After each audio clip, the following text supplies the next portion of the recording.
Ish. For 8 o'clock. We should press the button. I just hit the start streaming button. We're actually live now. Alright. How's it automated if you have to press a button? I don't know. This He's a free BSD user now. This Oh. is the first time I've actually scheduled the event. You have to find that start recording, the start streaming button out of ports somewhere? Oh God, here we go. Alright, anyway. Alright. Andy! So, this is my talk on OpenStack 101. This is going to be the bare bones minimum, Kickstarter to get you started. This will be our agenda to go through. Oops, let me back up. I'd like to preface this by saying the reason I started doing this talk, this is my second iteration for this talk, is we needed a talk for Plug West, and I've been doing a lot of work with OpenStack lately, so I was like, well, I'll just throw something together. I'm neither an expert, nor what's in between expert and beginner. Aren't you certified? Not that guy. I am certified. Certified. I'm going to talk about that. Wait. I have a quick aside. Sure. What is this presentation in? This is in text PowerPoint. Really cool. That's a thing? That's a thing. It's really cool. My life just got better. I'll show you a little bit about the markup and what powers this too. Oh, So, please. Can you make the font a little bit bigger? sure. Well, it's Yeah, PowerPoint, that of might course.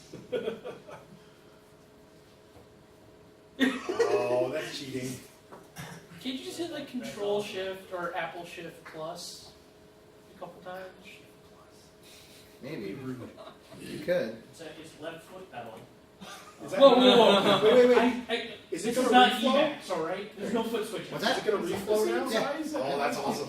I I think really it might like be it. the same size that it was before. No? Did you type that out? I did. This is all typed out by hand.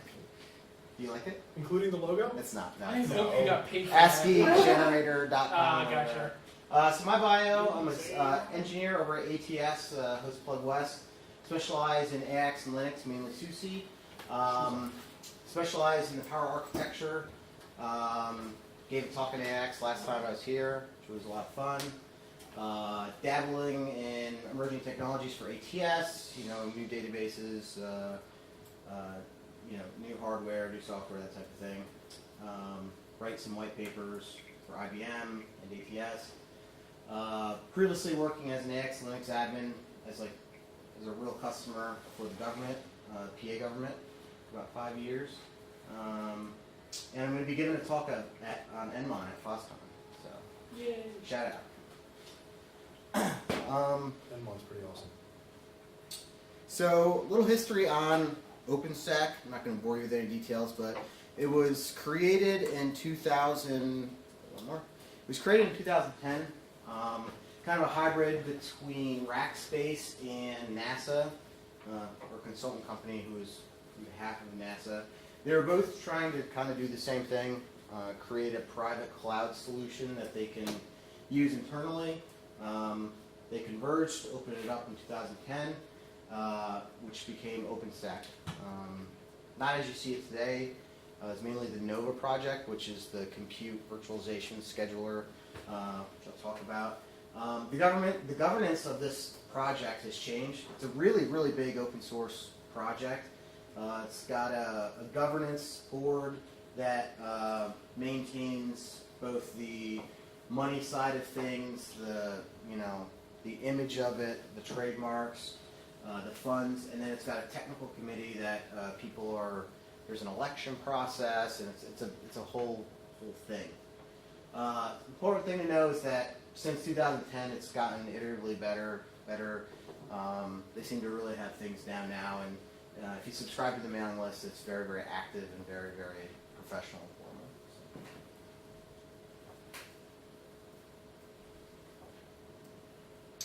formal. So why would you?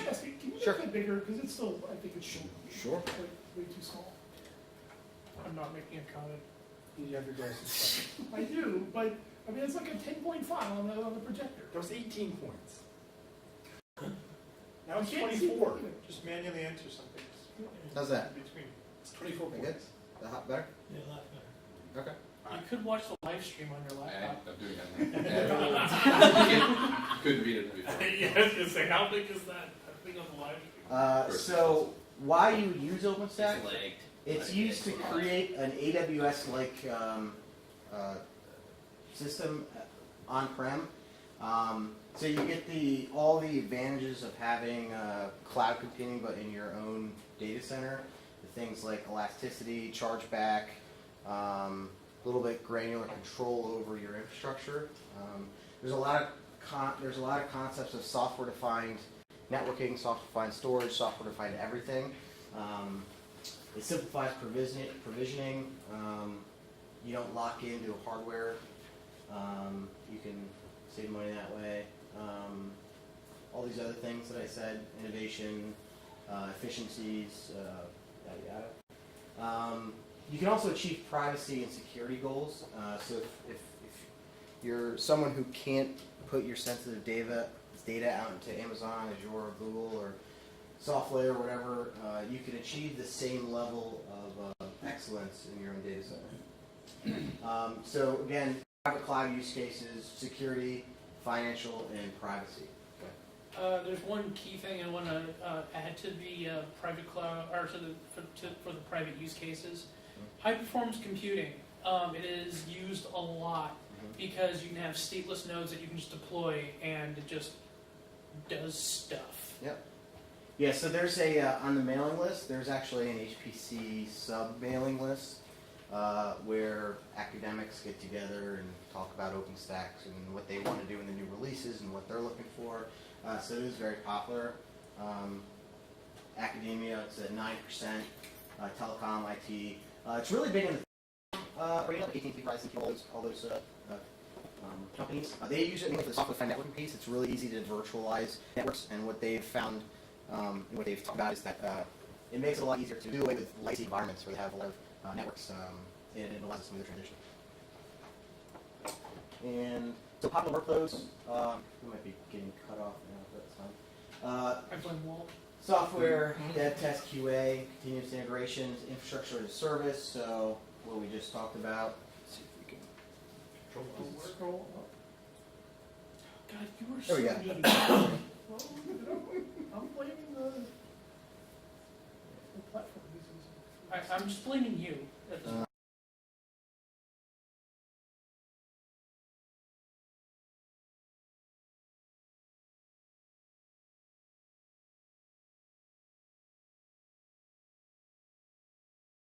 I'll be good. That's fine. We'll I'll stop just sit over. in the back. So some of the OpenStack modules, Nova, which is what virtualizes, and this is all Python, by the way, a very big Python project. So the Nova project is virtualizes and schedules your VMs, whether you're attaching to KVM or any of the other hypervisors. It kind of coordinates and attaches and detaches. Neutron, which is the software-defined networking that powers you know the networking side of things, whether it's layer 2, layer 3, floating IPs, all that. Keystone, identity management, endpoints, authorization. Does this user say who they? Does this user allowed to do what they're trying to do? The Glance project, which is the image repositories. So you have, like your ISOs you're deploying out to your VMs, are all stored in Glance. Cinder, block storage, which is the block storage for your virtual machines, whether it's Ceph-backed, LVM-backed, fiber channel, iSCSI, etc. Swift is OpenStack's object store, so it's their object storage, very similar to Ceph. Any of the other proprietary vendor ones like EMC and IBM's cloud object storage. Heat, which is the orchestration. So if you want to create a heat stack, it's like saying, I have 2 web servers, a database, a load balancer, and you can start all of them at the same time and then stop all of them at the same time. So it's a way to do orchestration within this kind of cluster, if you will. Very, very important. Magnum, which is their container project, which allows you to have like Kubernetes inside of OpenStack as the orchestration engine. So you could have containers that are the clusters kind of treated like a VM in that regard. That sounds scary. Yeah, I haven't gotten it working yet, but other people have, and it looks great. And Horizon, the UI that powers the pointy clicky. Other important things that go along with a OpenStack cluster is a message queue that talks in between your compute node and your controller. Defaults RabbitMQ. You can use other things, I'm sure. Kafka? What's that? Can you use Kafka? No idea. Okay. Zero MQ, any of them, active MQ, sure. SQL, so defaults in ArrayDB. There's support for Postgres. I'm not sure if there's support for anything else. Memcached for key value caching, and then NTP. I think defaults to Chromie though. So what we're seeing here is, scroll down. Yeah, I can't. OpenStack help. So the documentation associated with OpenStack. If you just type in OpenStack help, there's just the default help command. There's over 1,000 lines. Docs.openstack.org. Really, really great documentation. They put a lot of effort into maintaining that. They're constantly pruning things, adding things. There's 2 or 3 really good deployment guides. So if you go to if you just type in OpenStack deployment into Google, there's a Ubuntu deployment guide, and there's a SUSE deployment guide. I think there's a Red Hat one.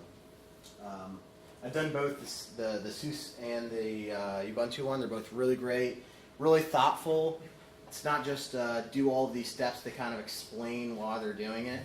I'll pull that documentation up a little bit, but it's really, really great.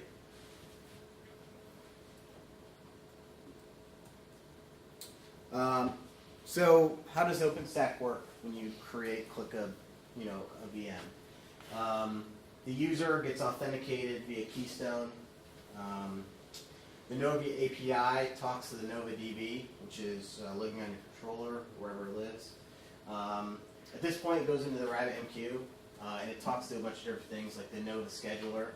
The Nova scheduler tries to figure out what compute node they're using is best suited for your VM. Whether it has enough CPU, memory, the flavor type, architecture type, etc. The Nova conductor talks to the Nova database on behalf of the API service, so that way users aren't directly talking to the database. It's something they added a few releases ago to kind of abstract that. And then from the Nova compute, it goes down to Glance to pull the image. It talks to Neutron to assign an IP via the DHCP service. It talks to Cinder to do block mapping if you're using Cinder for its block storage. Otherwise, it's just going to use ephemeral storage from Nova. And then it creates the VM. And we'll see that in action when I build a VM a little bit later. Basically everything I just talked about. Identity, REST, basically everything I just said.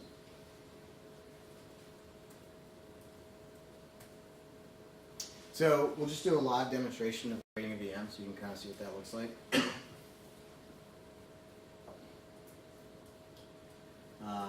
Is that blurry for anyone? Well, It's okay. he doesn't have that in Braille for you, I'm sorry. Right, you're good. Yeah. So the dashboard is created by Ubuntu.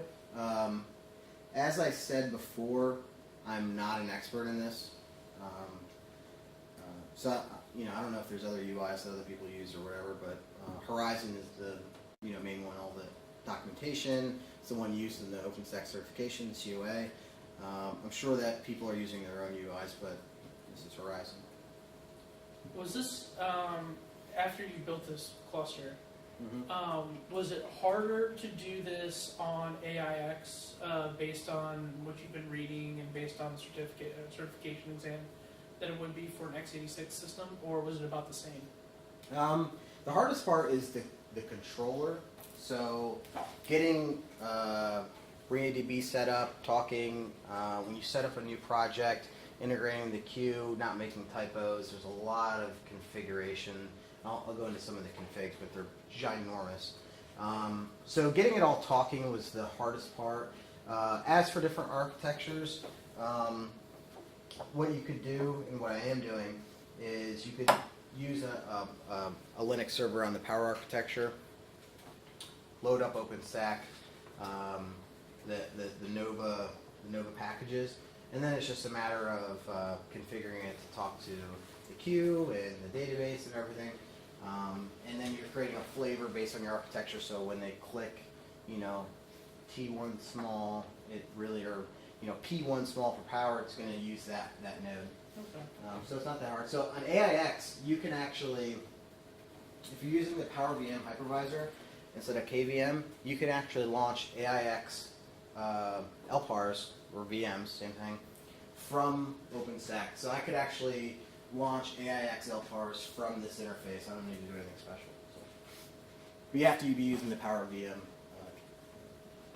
hypervisor. Okay. So I'm just going to run through creating this VM. So I'm just going to fill in the name, how many I want. So if I wanted to create 5 of the identical with different parameters or the same parameters, I could. So I'm just do 1. My source, I'm going to create a new, the boot source is going to be from an image, so from Glance. I'm going to create a new volume. So I'm going to be using Cinder as the default block storage. I'm going to create a 10 gig size. I'm going to tell it to delete it when it's done. For the flavor, which is just basically the number of vCPUs, the number of CPUs I should say, the amount of RAM, and the size of the disk. Presets for consumables. What's that? It's presets for consumables. Yes. Yep, it's all preset. Just like on Amazon, when you go to build an Amazon VM inside Amazon, you pick all the different instance types. It's the same concept. So I'm going to pick Tiny, which is 1 CPU, 1 gig of RAM, 10 gig disk.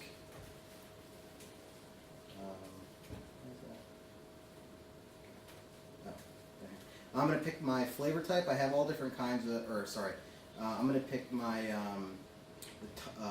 from my Glance store, I'm going to pick Ubuntu 16.04. So these are all QCOW images, QCOW2 images. So most vendors and or distributions maintain a cloud image. It's just a QCOW2 file, wget it, and you just create it. It's really easy. We choose 1604. For my network, I'm going to choose provider. Provider is a flat network that I created that has a start and end range of 172.16, 10 to I think 200, I think. I could also use self-service. So self-service is a layer 3 network. So the cool thing about OpenStack is if I give Will a project in OpenStack, he could, I wouldn't recommend it either, but he does. He can actually create a self-service network inside of his project. So he can create a network himself. He doesn't need my help doing this, but he can create a self-service network. He can create a router. He can create ports, floating IPs. All that is managed within his home project. So it's very self-service. Where it gets challenging with the self-service networks versus the flat provider networks is that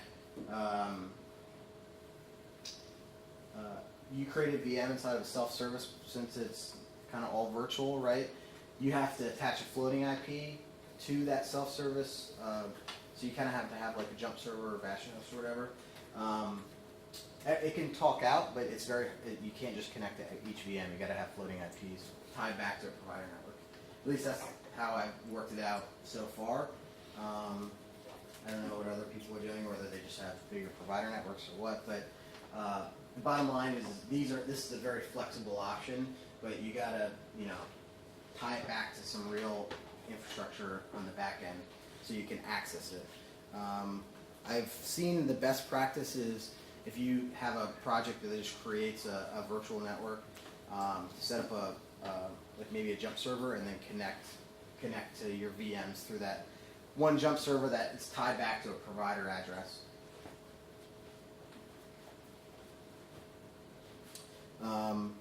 This is where you can select a predefined network port if you already had one. Security group, fancy IP tables, should allow all from all. Typically with QCOW2 images, the Ubuntu, CentOS, they all provide.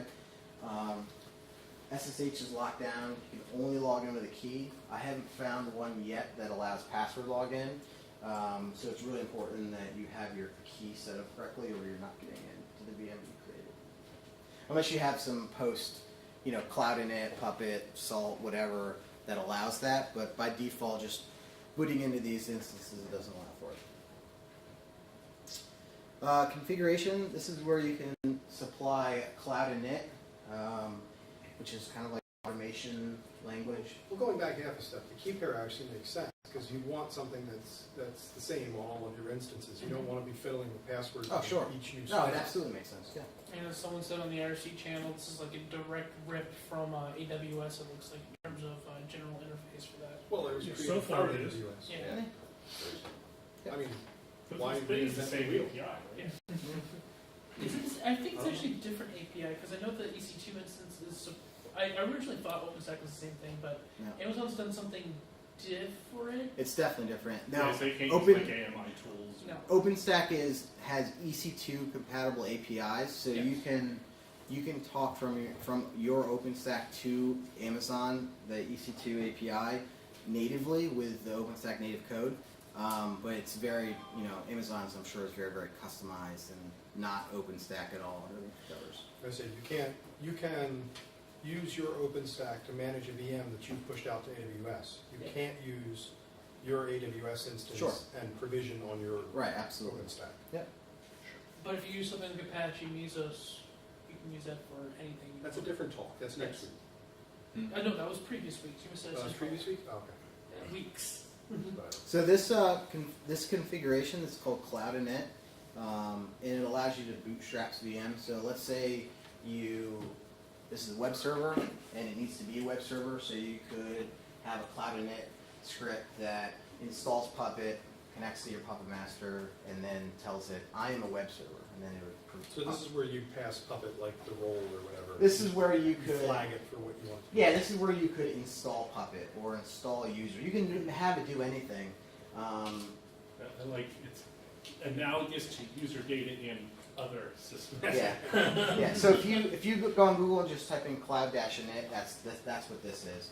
I think what a lot of people are doing, and I don't have a lot of experience at customers as to what they're actually doing, but I think they're not bootstrapping Puppet using cloud-init. I mean, I'm sure that they're baking it directly maybe into their images as opposed to bootstrapping it here. I'm not sure. Well, it Depends on depends. how you're managing your Puppet, because sometimes you want Puppet to have an individualized fingerprint, and sometimes you don't. Right. So if you wanted it fingerprinted, you drop it in here. If Yeah. you don't want it fingerprinted and you want every new VM to look exactly the same, you bake it into the image. Yeah, so point is you can customize your VM on the onset. Well, like SSL certs. Well, Quick question. So, if I wanted to go a different route with OpenStack, where I actually learn provision on the spot without using the image and actually build from, let's say, a Kickstarter script, is there a way to do that, or do you have to? Is it from like an image, or can you say, "Here's my installation medium. Here's the Kickstarter script. Go." yeah. So it doesn't need to be like a running image, like a QCOW image. You Okay. could pass it an ISO, and it'll just boot right into the installation. Okay. Cool. And you'll have to connect to the console and Yeah, work so with the it. trick is how to get to the console. Yeah. Yeah. Yep. I think tools like Foreman have a compute resource thing that they have where it's an API where they can talk to AWS and kind of stuff. Yep. I know there's an OpenStack one. I'm assuming you haven't played with it because I've it's not. a whole different wax. Okay. No. Server groups. So if you have server, these could be like web server database, app server. So you can kind of just classify what it is. That way you can kind of look to see, what. Why do we have 50 web servers today and we had 35 yesterday? Scheduler hints. I don't really know a lot about this. I think this is something new in Akata, which is the version that this is built on.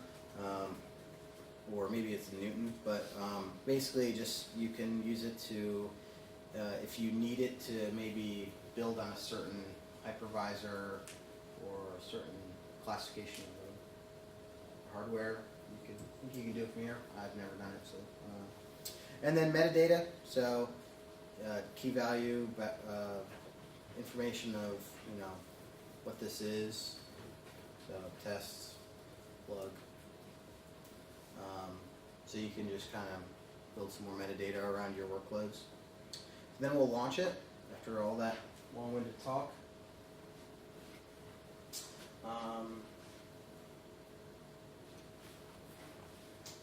So what you'll see first is it'll build, and then it goes to spawning. No, it goes to block device mapping. This is the if I weren't using Cinder and I were just using Nova to provide my disk to my system, it would be done in like 15-20 seconds. The block device mapping takes forever. It takes like 2 minutes. I have 2 different kinds of backend storage for this. I'm using Fiber Channel on a V7000, which is just like an enterprise SAN. Currently this is actually mapped back to a Ceph cluster that's really slow because it's on a 1 gig cluster network. So the VMs that we're going to build are going to be really slow because this is just for proof of concepts only. But the actual block device mapping going out, It's almost like we're not paying you. yeah, exactly. Going out and doing the RBD commands and doing all that, it takes a couple minutes. Now scheduling. So building out with a Ceph backend, it's a lot faster. With a Fiber Channel backend, it takes like 2 minutes. So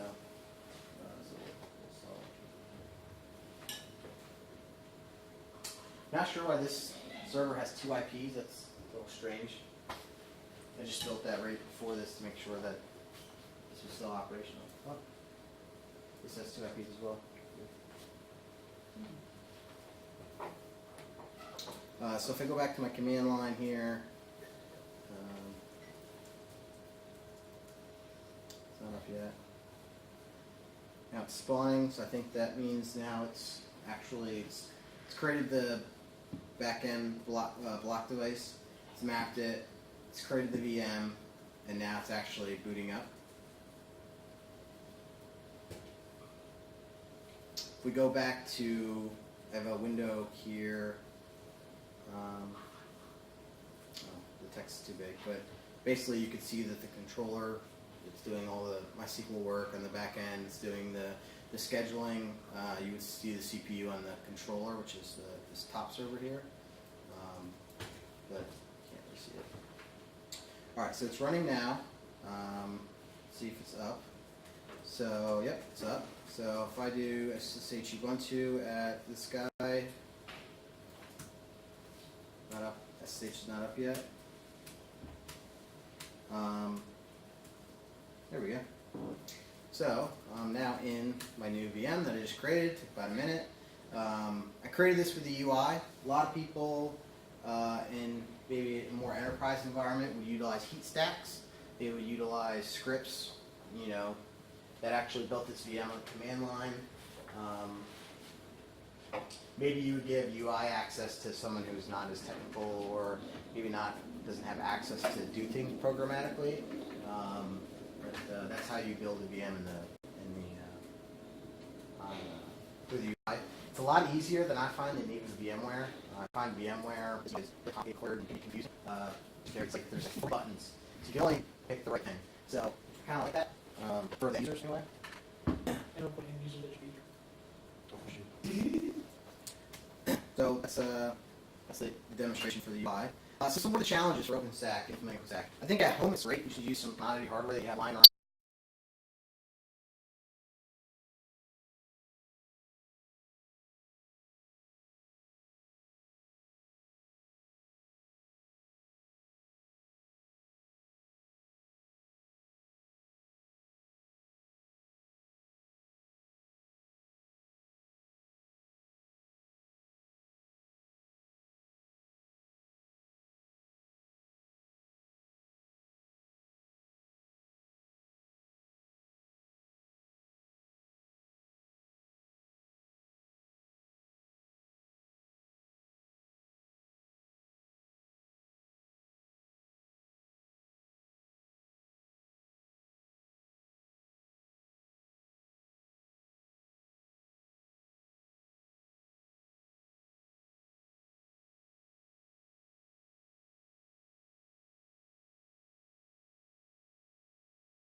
Earlier, actually.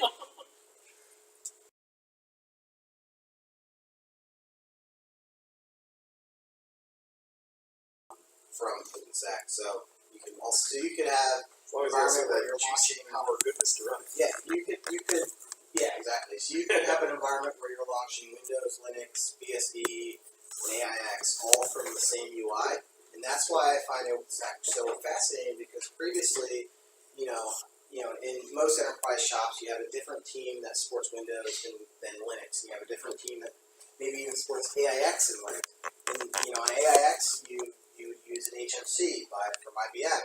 And the Linux guys are using VMware. The Windows guys are using, whatever the hell they use. And, so in this environment, you can kind of, mash them all together and have one single pane of glass where you're managing the spin up and spin down of your servers. So it's organizational. At an organizational level, it's a pretty big change.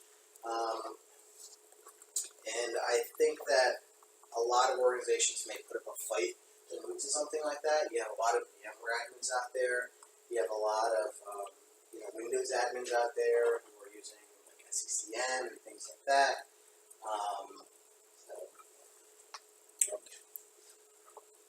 Could you fire this stuff up on top of VMs in VMware or something like that? Like if I just built 4 VMs and then use For that. proof of concept purposes, obviously. I don't know. So I guess the question is, you fire up a VM inside VMware, and then you take that VMDK and fire it up in OpenStack. Is that your... No, I Like create he already has VMs in VMware to be the OpenStack cluster Oh, rather yes. than having. Yeah. So that was the first thing that I did before I ordered real hardware. I actually built OpenStack inside VMware. The caveat there is if you're building your OpenStack cluster or your environment inside VMware, there's some networking tricks that you need to do.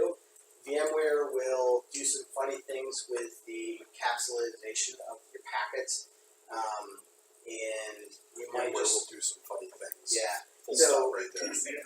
I can't remember what the option is, but I think I had to go into like whatever VLAN I created, and I had to check a box that I can't remember what it was, but there was the only thing that didn't work was the networking, and I had to do something that allowed Change from like what, NAT to bridged, maybe? no, Something like that? In that direction? it was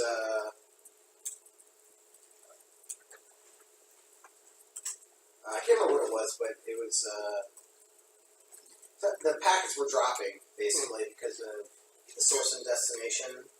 So Well, yeah, whenever you start Agree with that. talking through a hypervisor, you have to watch out if it plays with the networking, because it'll do encapsulation and de-encapsulation, and it could strip too many layers. that's exactly it. Something like that. Yeah. So this is so in my environment I have one controller, OpenStack 01, and then I have two or three computes. So I bounce over all How three. did you make that SZ? What's that? That funny squiggly bee looking S thing. It's some sort of Mac nonsense. Oh, okay. You did like the whole S thing. So the OpenStack commands are really great from the controller. It's very intuitive.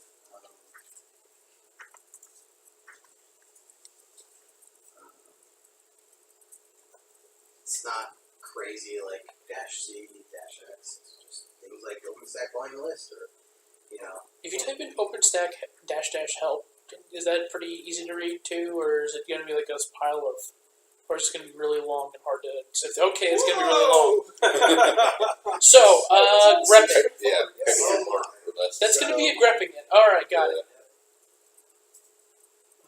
yeah. So, I mean, there's a lot of different. Oh god, that's still a lot. You can't read. It took them a lot of time just to generate all of the volume things it Yeah. could do before it got correct.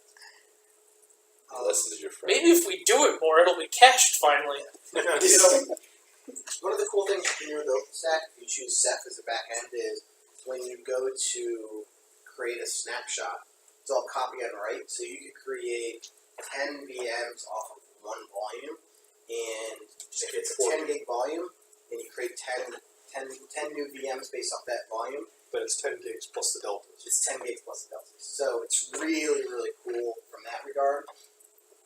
I think you can do it on a non-Ceph backend. If it's QCal, that would make sense. Because it'll just keep the Depends hard on copies. your storage background. So in my case, I was doing fiber channel back storage. Don't think you can do it there. So I'm really not sure, but I know in Ceph it creates it immediately. So if you have a 128 gig volume and you go to create a snapshot, it immediately does it. It's complete because it's async. So you don't have to wait for that to finish.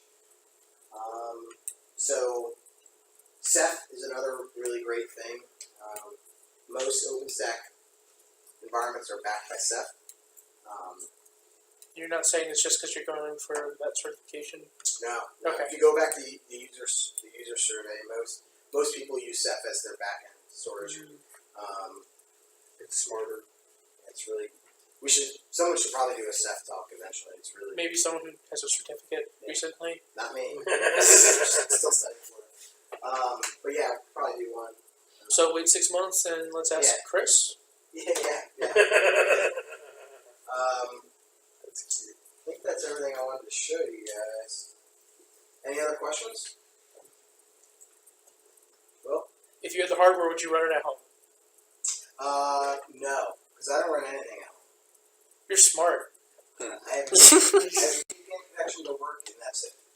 I was just saying, with access to the CI, it's debatable whether it's smart or lazy.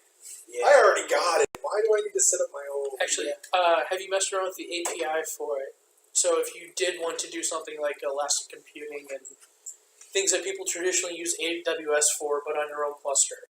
I have played around a little bit with that with heat stacks and kind of automated creating an environment. So having a database server, an app server, web server, and a load balancer, creating a heat stack, and then automating that entire build up and then tear down. I have played around with that a little bit because that's kind of the lure that Amazon kind of draws you in with. I think OpenStack is moving towards containers a lot, where people are going to be doing that with containers. I know at my work for our software, we've moved completely to containers, and now it's just the idea of what container orchestration engine are we going to use, and that's where the kind of intelligence is. Containers or just Docker? Containers. Oh, good. Well, probably Docker. Damn it.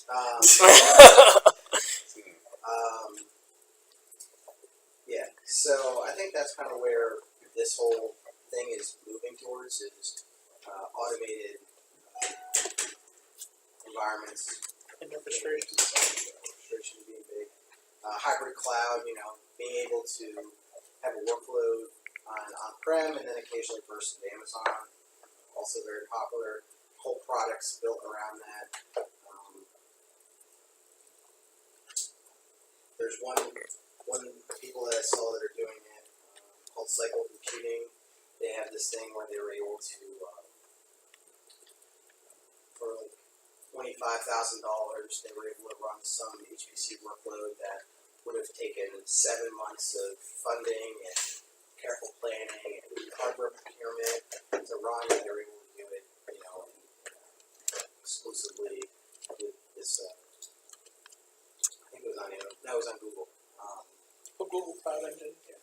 Okay, cool. So that kind of hybrid, moving workloads around. There's whole products that are devoted to that. IBM solutions called IBM Cloud Orchestrator.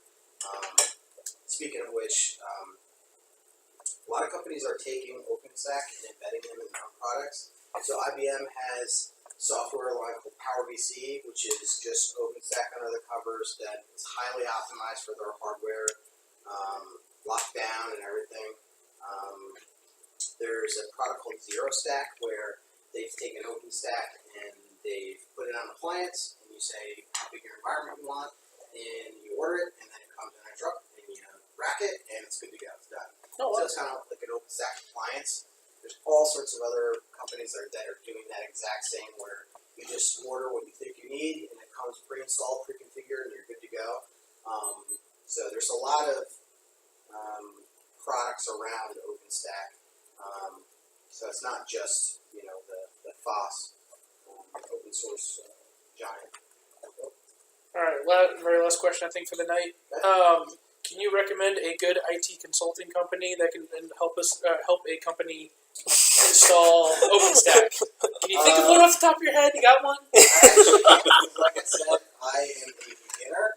I wouldn't say that I would feel comfortable walking into someone's data center and setting up OpenStack from scratch, and, migrating their entire workload to over Or is it VMware. even worse Oh, from time out. Bootstrap? How is that different from any other consultants? Well, that's He's more true. honest. Maybe we're just a little honest, but no. So the real answer is there are whole companies devoted to this. Rackspace being one of the biggest. They have I'm not even joking. For private? What's that? For a private OpenStack? Yeah. Oh wow, I didn't know they did that. They're one of the founders of OpenStack. That was their idea. I didn't know they would come in. I thought Rackspace was focusing more on use it, that kind of stuff, but I thought it was more for their hosting. They They're provide pretty, the run, but they also do how to help you set it up. They're pretty aggressive too. Like I gave my Plug West talk on OpenStack, and 3 days later I had a LinkedIn request from a Rackspace technical sales guy. Wanted to talk to me about OpenStack and what I was a customer, what I was doing, how blah blah blah blah. So Holy cow! yeah, they're trying hard too. So And Charlie didn't give him the link for the live stream. I think you watched the live stream. Oh, What? You saw it. What? They are hungry. Jeez. Your toes in the water. Yeah, so Mirantis is another company that does a lot of OpenStack consulting. Red Hat itself, all the vendors, Red Hat, SUSE, they all have services that do strictly OpenStack. We started. Well, OpenStack is terribly attractive from the perspective of AWS or Rackspace or any of them because it streamlines your workload and it formats your VMs and your local workload in a way that's more compatible with their backend. and at the supercomputing conference, they were talking about all the hosting companies were talking about trying to come together as a whole anyway, so that way they can jump from different providers. Yep. Because they're also having a problem, like the big names like Google, AWS, obviously. Microsoft surprisingly wasn't too present at that talk. Oh, I have one more thing that I wanted to show you. Oh, good. Feel free Oh, to wow. leave or whatever, but I promised I'd show you a text PowerPoint real quick. Oh, yeah. Yeah. I'm not going anywhere.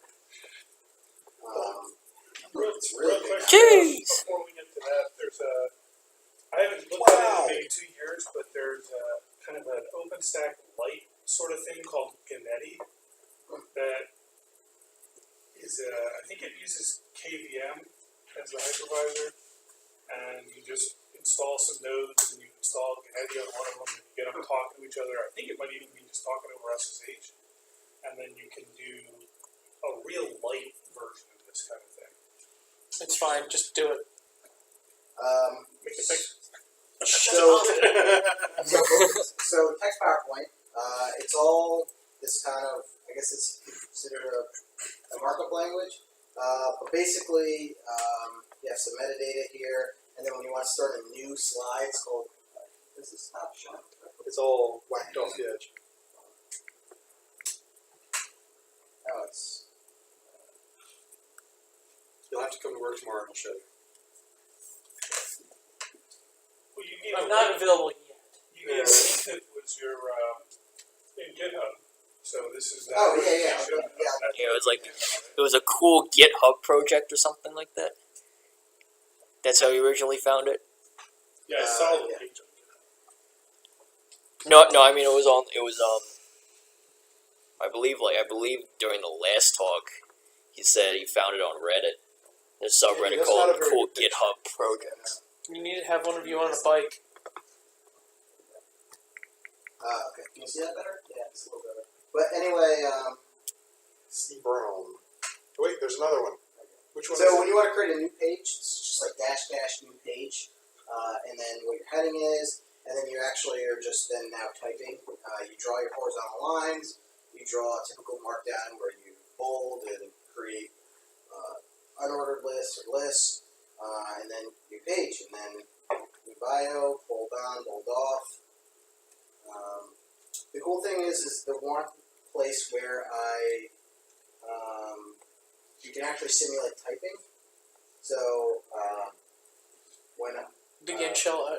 yeah, so when you do a begin shell output and you preface it with a pound or $sign. it'll actually simulate typing. So that's kind of cool. That's awesome. But yes, it's text PowerPoint. I've been using it for most things now that aren't customer facing.